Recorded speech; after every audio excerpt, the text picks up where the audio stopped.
अशी घटना सांगा त्याच्यामुळे ह्यांनी ईद साजरा करत असताना कुठल्याही हिंदूंनी तिथे त्यांच्यावर दगड मारला, हे हल्ला केला.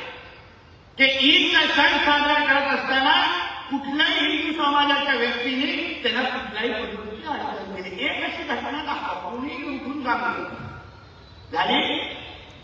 झाली एक पण घटना. पण काल रामनवमी होती, राम जन्म उत्सव होता. महाराष्ट्रात किती घटना घडल्या. मी स्वतः परवा मालवणीमध्ये जाऊन आलो. काय प्रसंग होता की रामनवमीची जी काय उत्सवाची जी काय यात्रा आहे ती आमच्या मस्जिदीच्या समोर घेऊन जायची नाही. रूट बदला वा. मग आमच्या जेव्हा प्रभू रामचंद्रांची जेव्हा मूर्त्या आपण जल्लोषात जसा आमच्या मिरवणूक निघायच्या त्या मिरवणुकीवर दगडी मार.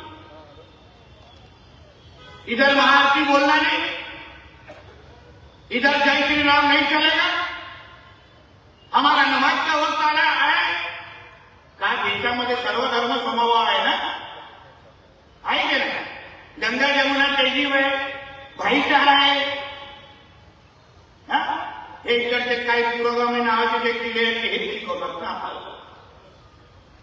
मग त्यांच्या हिंदूच्या धर्माला वक्त्याच्या काळात त्या दिवशी आम्ही हिंदू म्हणून अगर त्याला काही त्रास देत नाही तर मग आम्हाला आमचे राम जन्म उत्सव साजरा करण्याचा अधिकार नाही आहे का. हाही प्रश्न एकदा त्या निमित्ताने विचारला पाहिजे. म्हणून मी नेहमी सांगतो हा हिंदू राष्ट्र आहे. इथे 90% हिंदू राहतात.